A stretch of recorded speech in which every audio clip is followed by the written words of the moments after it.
By the great river there appeared before King Shantanu a woman whose beauty did not seem to belong to this earth. He forgot his coat, his crown, his own name almost, and heard himself say that she must be his wife, whoever she was, wherever she came from. He asked nothing more about her. That was his first mistake, and his sweetest. The king laid his world at her feet.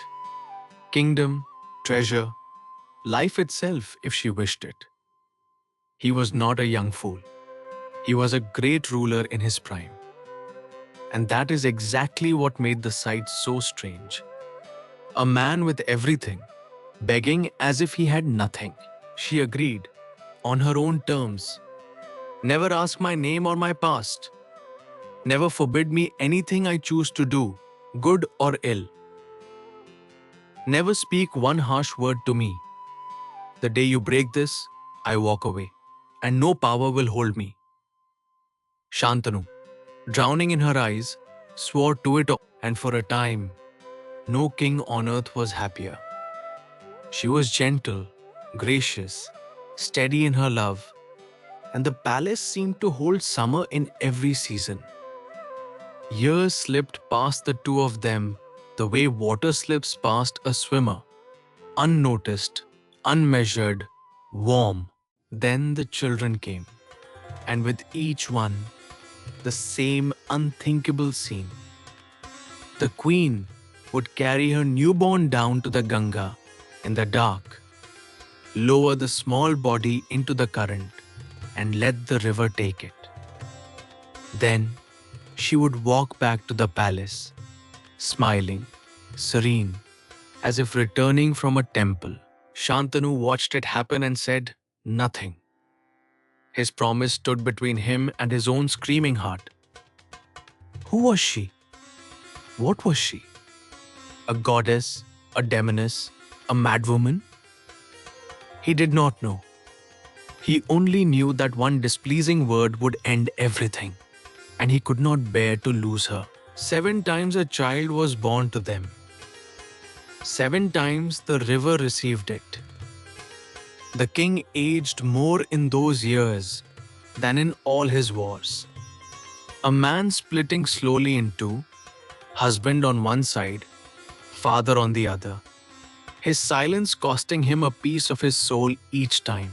When the 8th child was born, and she turned once more toward the water, something in Shantanu finally broke. He ran to her and cried out, "Stop! What are you, that you can murder your own babies?" The word of blame, held back for 7 small lifetimes, was spoken at last. She did not rage. She looked at him with something worse. "Farewell. You have broken your word," she said softly, "and I am released. Your heart belongs to this child now. It no longer needs me. I will go. But before you judge me, king, hear who I am. I am Ganga herself," she said. "The river you pray to, walking beside you all these years. The children I bore you were the 8 Vasus, gods cursed by the sage Vasishtha to be born as mortals. Each birth was a prison. Each drowning set one free. What looked like murder, O king, was mercy. This last one," she said, "I will not drown.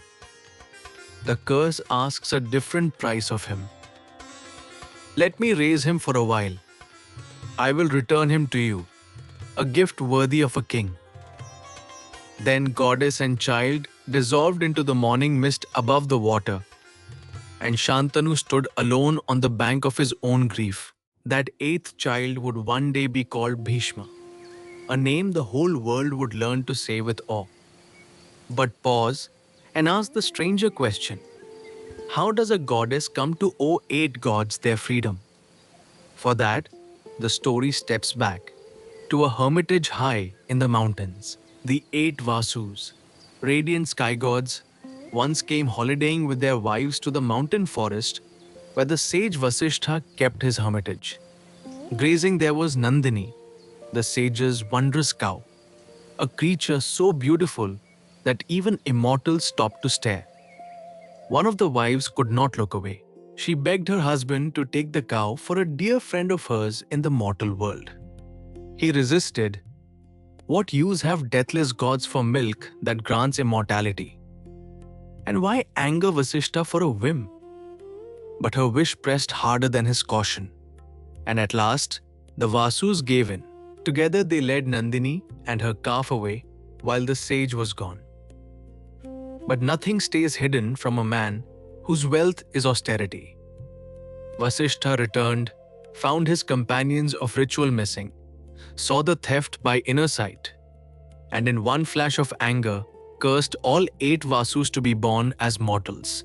The Vasus fell at his feet, too late repentant. The sage could not recall his word, but he bent it. 7 of you will be freed the moment you are born, he said. Only Prabhasa, whose hands took the cow, must live a long mortal life, though he will live it in glory. So the 8 went to the goddess Ganga and pleaded, "Descend to earth, marry a man worthy of us, and be our mother. The moment we are born, give us to your waters and set us free." Moved by their misery, the goddess of the river said yes. Now the whole design stood revealed. Ganga had come to Shantanu not by chance, but by covenant. Every child given to the river had been a god going home. Fate had used a king's love as its instrument and left him, as fate often does, to pay for it in sorrow. After she vanished, Shantanu did not remarry, nor did he chase pleasure. He ruled well and lived plainly, like an ascetic wearing a crown. But again and again his feet carried him back to the riverbank, the one place where everything had been given to him and everything taken away. Then one day the river showed him a marvel.